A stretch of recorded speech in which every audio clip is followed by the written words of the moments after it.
The 17th of May 1967, a concrete bunker buried deep beneath the Arctic tundra of the Kola Peninsula. This was the nerve center for the 10th Independent Air Defense Army of the Soviet Union, a silent, refrigerated cathedral of Soviet power. Colonel Ivan Morozov watched the sweeping green line of the radar console, the rhythmic pulse, a comforting heartbeat of the motherland's shield. The air was thick with the smell of ozone, hot vacuum tubes, and the stale cigarette smoke of men who spent 12 hours a day staring into the electronic abyss. On the massive mapboard that dominated the far wall, operators moved wooden blocks representing fighter squadrons and missile batteries. It was a fortress of mathematics and steel, the proudest achievement of the Protivo-Vozdushnaya Oborona, the PVO. They were the sentinels of the north, guarding the shortest path for American bombers to reach Moscow. Their doctrine was absolute. Nothing gets through. Nothing had ever gotten through. They had proven it against the Americans' high-flying U-2 spy plane years earlier, a victory still celebrated and taught in every academy. Their integrated system of radars, surface-to-air missiles, and the world's fastest interceptors was, they believed, an impenetrable wall stretching to the heavens. On this cold Wednesday morning, they were about to be proven catastrophically wrong. A junior lieutenant's voice, tight with confusion, crackled over the internal comms. "Comrade Colonel, we have a contact. Sector 4, bearing 090. Morozov leaned forward, his chair groaning in the silence. On the main screen, a single, impossibly small dot had appeared over the Barents Sea, moving with a velocity that had to be a malfunction. "Check your calibration, Lieutenant," Morozov said, his voice calm, paternal. "The machine is playing tricks." But the dot kept moving, not with the stately crawl of a bomber or the urgent but predictable dash of a reconnaissance jet. This was different. It moved with the speed of a ballistic missile, yet it was flying level, an atmospheric object. The numbers that began to flash on the plotting board were nonsensical, a string of impossibilities that the engineers who built this system had never conceived. Mach 3. Altitude, 80,000 feet. The room, once buzzing with quiet confidence, fell utterly silent.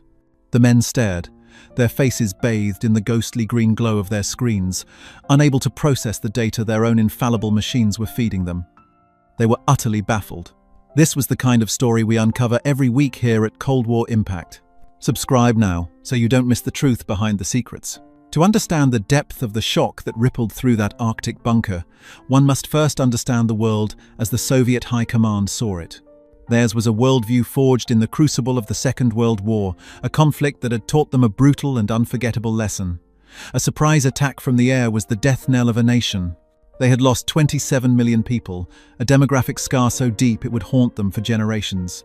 The vow, sworn in the rubble of Stalingrad and Kursk, was never again. This vow became the central pillar of their military doctrine. The entire Soviet state was re-engineered into a continental fortress, and its outermost wall was the PVO. It was not just a branch of the military, it was a source of immense national pride, a symbol of Soviet scientific and engineering prowess.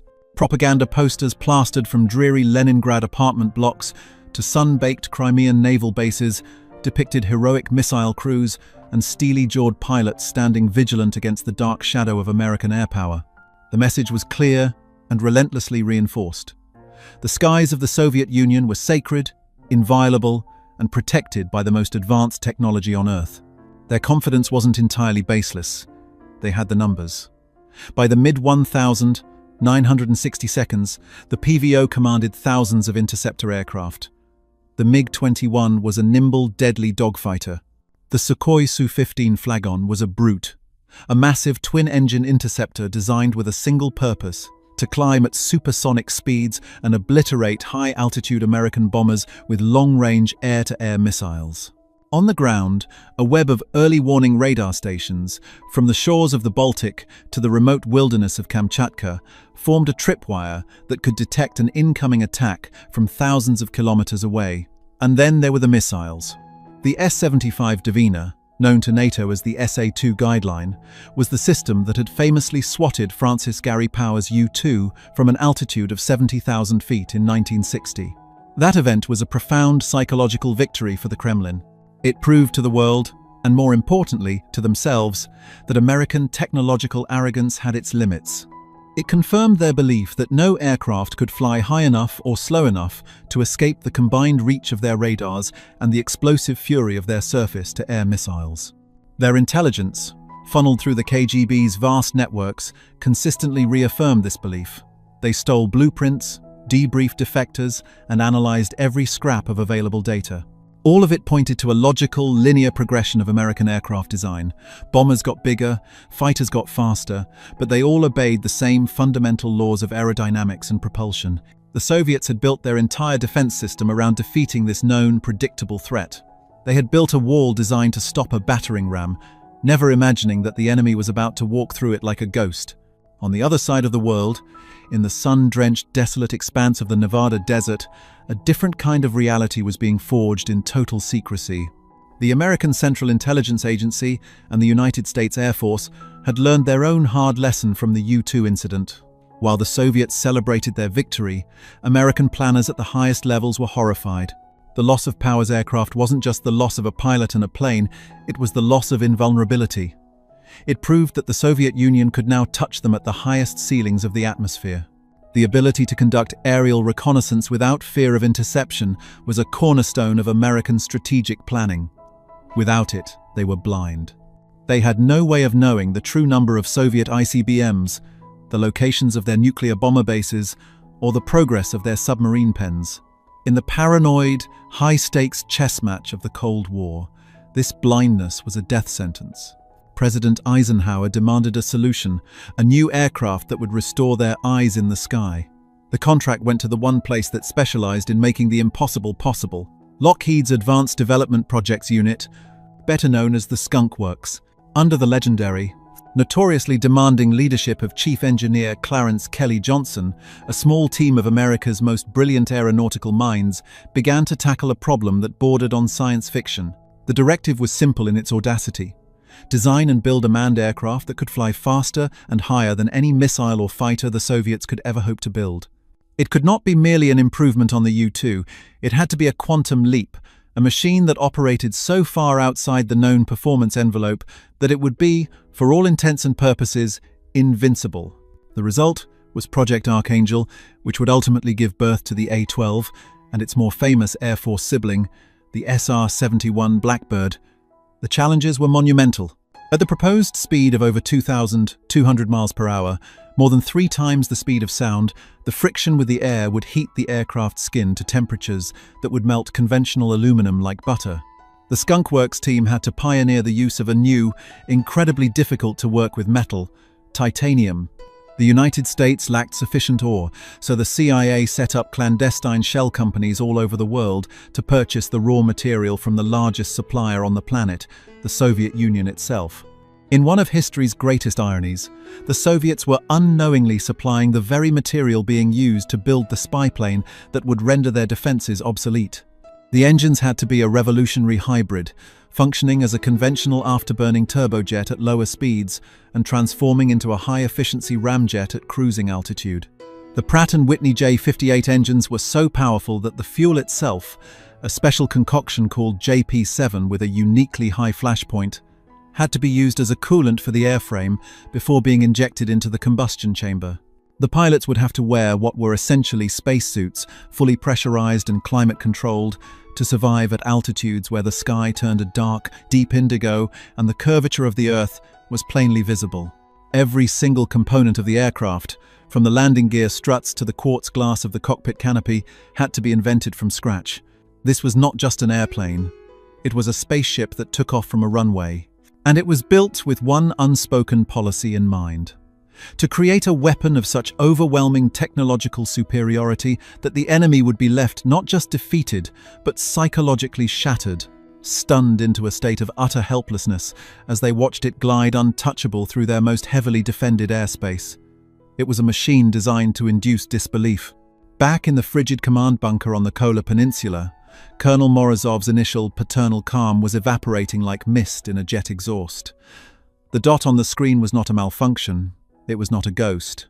Multiple independent radar stations were now tracking it, from the coastal early warning sites to the sophisticated target acquisition radars of the S-75 missile batteries. All of them were screaming the same impossible numbers. The contact was now deep inside Soviet airspace, having crossed the coastline without so much as a ripple of challenge. It was a dagger piercing the heart of their sacred territory. Morozov grabbed the handset, connecting him directly to the fighter wing commander at a nearby airbase. "Victor, scramble everything you have. I want 2 flights of Sukhois airborne 5 minutes ago. Vector 090, Angels 80+. The response on the other end was laced with confusion. "Angels 80+, Comrade Colonel? 80,000 feet? Is that correct?" The number was so far beyond the operational ceiling of even their best interceptors that the commander thought it had to be a mistake. "That is the data, Victor. Now get your pilots in the air." Morozov slammed the phone down. On the plotting board, the operators were frantically trying to establish a firing solution for the missile batteries, but the system was failing. The computers, programmed to calculate the trajectory of known threats like B-52 bombers or F-4 Phantoms, couldn't keep up. The target was moving too fast. By the time the targeting data was calculated, the aircraft was already dozens of kilometers ahead of the projected intercept point. It was like trying to shoot a bullet with another bullet, only the target was 3 times faster than their own. In the cockpits of the Su-15 interceptors, clawing their way into the thin, frozen air, the pilots were a mixture of adrenaline and disbelief. Their orders were to climb to their maximum possible altitude and engage a target whose speed and height sounded like a fantasy from a science fiction novel. Pushing their engines to their breaking point, the heavy fighters shuddered as they climbed past 50,000 feet, then 60,000. The pilots, gasping for oxygen even through their masks, could see the blackness of space beginning to bleed into the blue of the sky above them. Their own onboard radars were useless, pointing into an empty expanse of sky miles below the intruder. Ground control kept feeding them vectors, but the target was moving so fast that the chase was a complete farce. They were like hounds chasing a phantom, hearing its echo but never seeing a trace of it. One young pilot, straining his eyes against the sun's glare, caught a glimpse of something. It wasn't an aircraft, not in any sense he understood. It was a brief silver glint, a flash of reflected sunlight from an object so high above him it seemed to be in another realm entirely. Below him, he could see the curvature of the Earth. Above him, he saw the future, and it was leaving him and his machine hopelessly behind. They never knew that the American pilot, peering through his own periscope-like viewport, could see their contrails far below, 2 futile white scratches against the blue and white marble of the planet. He could see their entire world laid bare beneath him, the secret naval bases, the submarine pens, the airfields, all of it captured in stunning clarity by the cameras humming in the belly of his aircraft. The emotional impact in the PVO command bunker was a slow-motion explosion of shattered certainty. The initial reaction was not fear, but a deep professional offense. It was a violation, an act of unbelievable arrogance. For years they had trained for a massive, brutal assault by hundreds of American bombers. They had war-gamed scenarios involving nuclear-tipped cruise missiles and complex electronic jamming. This was different. This was contempt. The single, untouchable aircraft wasn't an attack. It was a message. It was a statement that their entire fortress, their life's work, their nation's pride was irrelevant. As the minutes ticked by and the mysterious dot continued its serene, unhindered journey across their map, the mood in the room shifted from anger to a chilling, creeping dread. The operators, who moments before had been the confident masters of their domain, were now just helpless spectators. Their mighty missiles sat silent in their launchers. Their best pilots were left gasping in the stratosphere, miles below the intruder. The green dot traced a path directly over Severomorsk, the heavily fortified headquarters of the Soviet Northern Fleet, one of the most sensitive military sites on the planet. It photographed every warship, every dock, every command and control facility. The Soviets were not just being spied on, they were being mocked. They were being shown, in the most dramatic way possible, that the Americans could go anywhere they wanted, anytime they wanted, and there was absolutely nothing the Soviet Union could do to stop them. Then, as suddenly as it appeared, the dot vanished. After streaking across the Kola Peninsula, it turned south, flying a path that seemed to be heading straight for Moscow. Panic began to set in. Was this a prelude to a nuclear strike? A decapitation attempt? Every air defense sector between the Arctic Circle and the capital went to full alert. Missiles were brought to launch readiness. Fighters scrambled from bases around Leningrad and Moscow.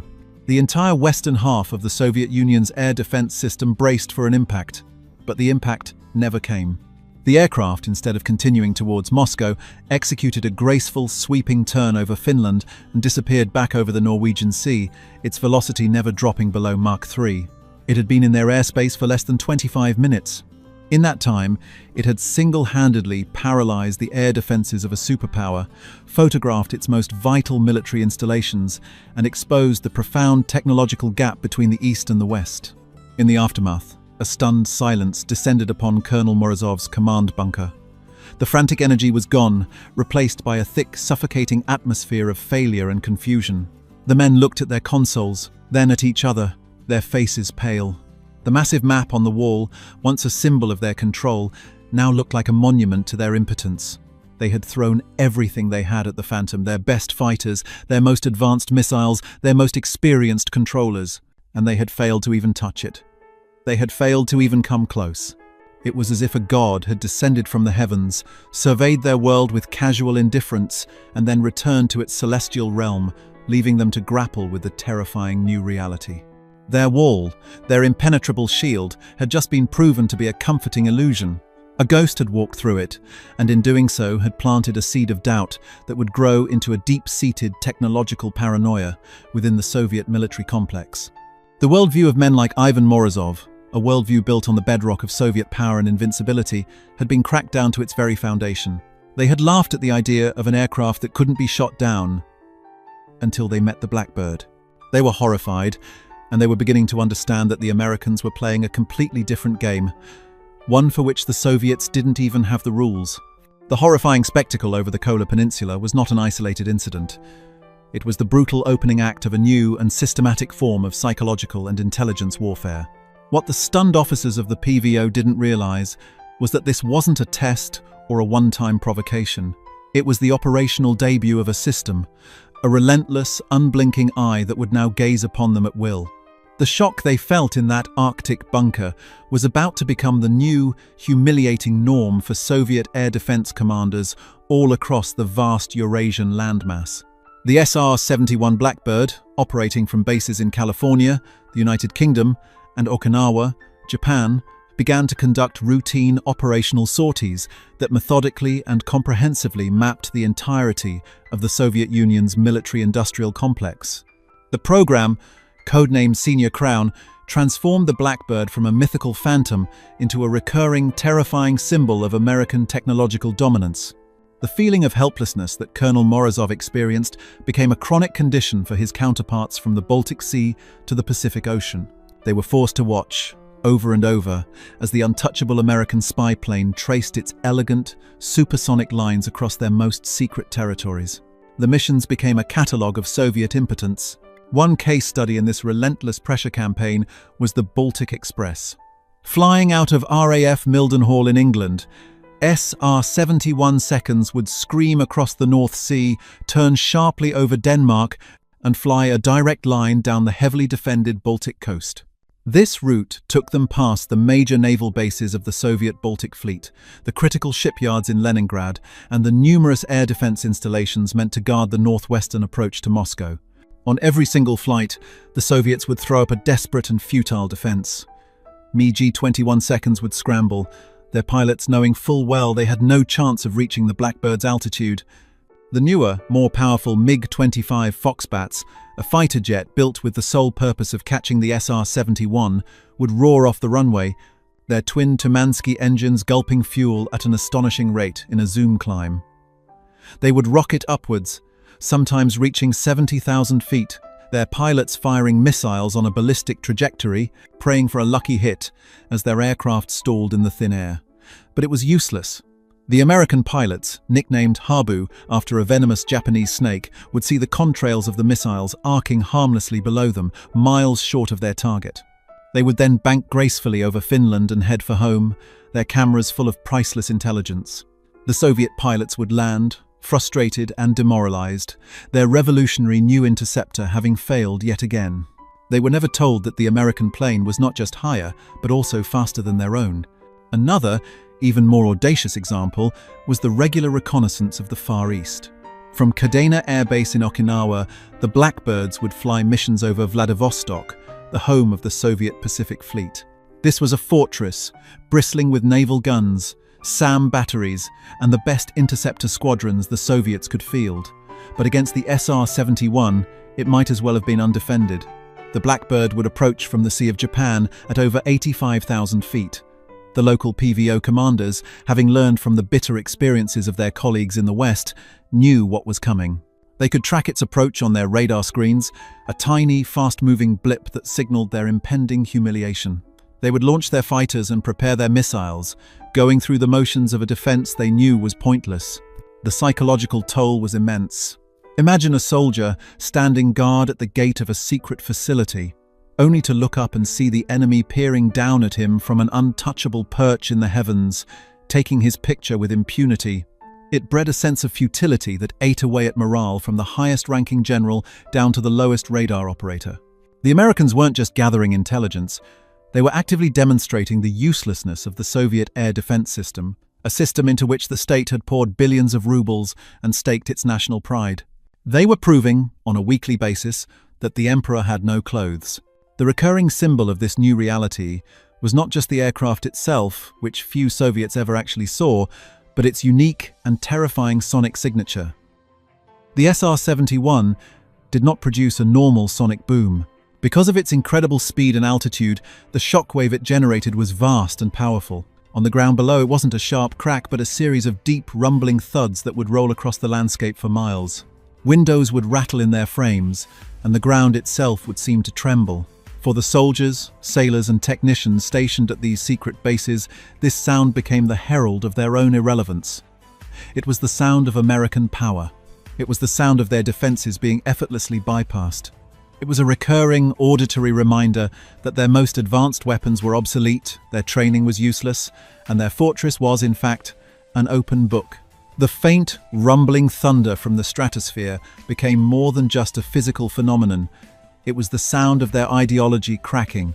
It was the sound of a system being overwhelmed, not by brute force, but by a level of technological sophistication so advanced it seemed like magic.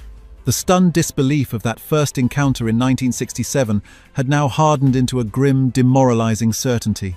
The ghost had become a fixture in their skies, a constant, undeniable presence that proved the Americans were living in the future while they were stuck in a failing present. The persistent, ghostly intrusions of the SR-71 could not be hidden within the operational reports of the PVO forever. The rumblings from the stratosphere were eventually matched by equally potent rumblings within the Kremlin. The reports that landed on the polished mahogany desks of the Soviet Politburo and the KGB High Command at Dzerzhinsky Square painted a deeply disturbing picture. These were men who dealt in the currency of power, and they understood the symbolism of the Blackbird perfectly. The aircraft was a direct challenge to the legitimacy of the Soviet state itself. A regime that promised its people security and technological supremacy was being exposed on a regular basis as incapable of defending its own airspace. The raw intelligence data, the stark black and white photographs of their most secret naval bases and missile silos, was undeniable proof of a catastrophic intelligence failure. But it was more than that. It was a strategic nightmare. The Americans now had the ability to monitor Soviet troop movements, track the deployment of new weapon systems, and verify, or disprove, the numbers of ICBMs the Soviets claimed to possess. In the delicate balance of mutually assured destruction, this gave the United States an unimaginable advantage. The Soviet nuclear deterrent, their ultimate trump card, was being undermined. The official realization was grim and delivered in hushed, angry tones behind closed doors. They were technologically outmatched in a way they had not been since the early days of the American atomic monopoly. The Soviet response was a frantic, almost desperate mobilization of their entire military-industrial complex. The order from the top was unequivocal: find a way to shoot down the American spy plane at any cost. This directive gave birth to one of the most fearsome and flawed interceptors ever built, the Mikoyan Gurevich MiG-25, known to NATO as the Foxbat. From the outside, it was a monster of an aircraft. Forged not from titanium, which the Soviets couldn't mass-produce or weld effectively, but from heavy nickel-steel alloy, it was powered by two of the most powerful jet engines ever created. The Tumansky R-15 seconds were originally designed for a high-altitude cruise missile, and in the MiG-25, they propelled the massive fighter to incredible speeds. On paper, it looked like the perfect solution. It could, in short bursts, exceed Mach 3 and climb to over 70,000 feet. The Soviets poured astronomical resources into its development and production, deploying it to elite PVO regiments across the country. They built a weapon specifically to kill the Blackbird. And yet, it was a colossal failure. The reasons for this failure were a perfect illustration of the wider technological gap between the two superpowers. While the MiG-25 could reach the SR-71's speed, it couldn't sustain it. Pushing the engines to their limits for more than a few minutes would cause them to overheat and literally destroy themselves. The American J-58 engines, by contrast, were designed to run most efficiently at Mach 3.2, capable of staying there for hours. The MiG's powerful but primitive radar was designed to burn through enemy jamming with sheer brute force, but it struggled to lock onto the small, stealthy profile of the Blackbird at extreme range. Its massive R-40 air-to-air missiles were powerful, but they were not agile enough to maneuver in the thin air of the upper stratosphere, and their guidance systems were easily defeated by the SR-71's sophisticated electronic countermeasures suite. So, the Soviet pilots were sent on what amounted to suicide missions. They would be directed by ground control to a predicted intercept point, push their engines to the red line in a gut-wrenching zoom climb, and then fire their missiles blindly in the direction of a target they could not see or lock onto, hoping for a one-in-a-million lucky shot. They never got one. Over the course of the SR-71's operational history, more than 1,000 missiles were fired at it. Not a single one ever hit. The MiG-25, the purpose-built counter, the pride of Soviet aviation, was a desperate, brutish countermeasure that ultimately proved to be nothing more than a noisy, expensive failure. The psychological impact of this sustained systemic failure was devastating and far-reaching. It wasn't just the pilots who felt the crushing weight of futility. It was the engineers at the Mikoyan Design Bureau who knew their masterpiece couldn't catch its intended prey. It was the missile guidance technicians who watched their systems fail time and again. It was the radar operators who had to report, with shame in their voices, that the target had once again slipped through their grasp. For the average Soviet soldier or officer, the myth of their nation's technological parity with the West was dissolving before their very eyes. Propaganda could claim whatever it wanted, but the men on the front lines knew the truth. They could hear it in the rumbling thunder from above. This created a deep, corrosive cynicism within the ranks of the Soviet military. If they couldn't stop a single, unarmed reconnaissance plane, how could they possibly hope to win a full-scale war against the technological might of the United States? The Blackbird became more than just a spy plane. It became a symbol of their own system's inadequacies. It was a constant, high-altitude reminder that for all their sacrifices, for all the talk of socialist superiority, they were falling behind. The fear and shock of the initial encounters had given way to a quiet, gnawing despair, the psychological unraveling of an empire that was beginning to realize it had already lost the race for the future. The story of the SR-71 Blackbird is not merely the story of a remarkable aircraft. It is a microcosm of the entire Cold War, a perfect and undeniable illustration of the fundamental differences that separated the two superpowers. The sleek, titanium phantom that haunted the Soviet skies was the physical embodiment of a system that fostered innovation, rewarded risk-taking, and possessed an industrial base so vast and dynamic, it could literally invent the future on demand. The Skunk Works was not the product of a 5-year plan decreed by a central committee. It was the result of a culture of competitive excellence, where brilliant minds were given the resources and the freedom to pursue the impossible.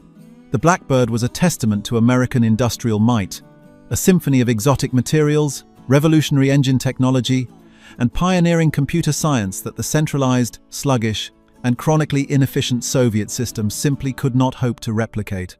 Every rivet in its titanium skin, every microchip in its navigation system, was a verdict on the economic and moral contest at the heart of the Cold War.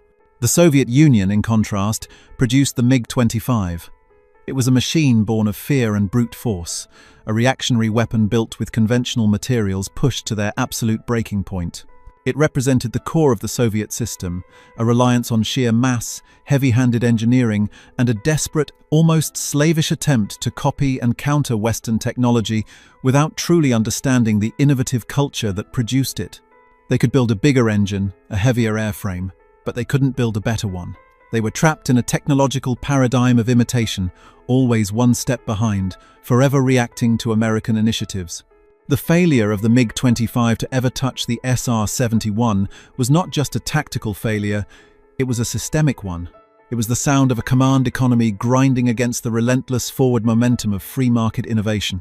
The Blackbird proved that the true measure of a superpower wasn't the number of tanks it could field or the megatonnage of its nuclear arsenal, but its ability to conceptualize and execute on a vision so advanced that the adversary is left not just defeated, but utterly mystified. The ultimate demonstration of this victory was not another silent, high-altitude pass, but a noisy, chaotic, and joyous event on the ground.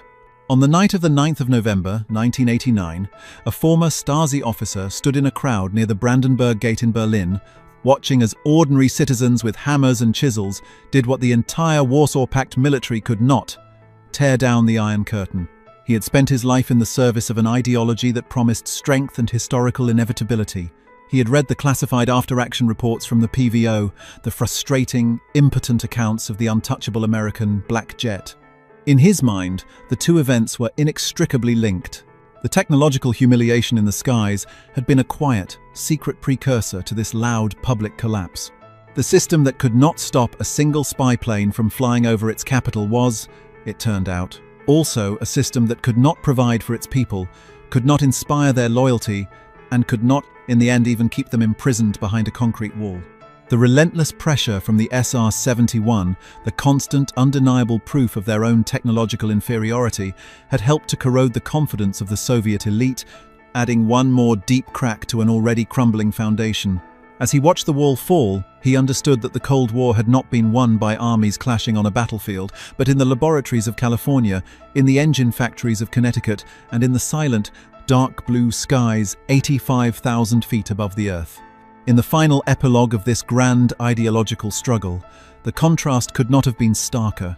The Soviet Union had built its worldview on a rigid, materialist ideology, a promise that through scientific socialism they could engineer a perfect society. It was a future they insisted was inevitable, guaranteed by the laws of history. They built a fortress of steel and concrete to protect this fragile vision. But the American reality they encountered was not something their ideology could explain. It was a reality that seemed to border on the supernatural, a technological prowess so profound it defied their materialistic calculations. To the men in the PVO bunkers, the Blackbird was not just an aircraft. It was a chilling omen, a ghost from a future they would never reach. It demonstrated that the true engine of history was not found in the pages of Marx, but in the boundless potential of human freedom and ingenuity. The Soviet Empire, for all its might, was ultimately a brittle and hollow thing. It was a system that could project an image of immense power, but it could not withstand the quiet, persistent, and undeniable truth delivered from the edge of space. The future belonged to someone else.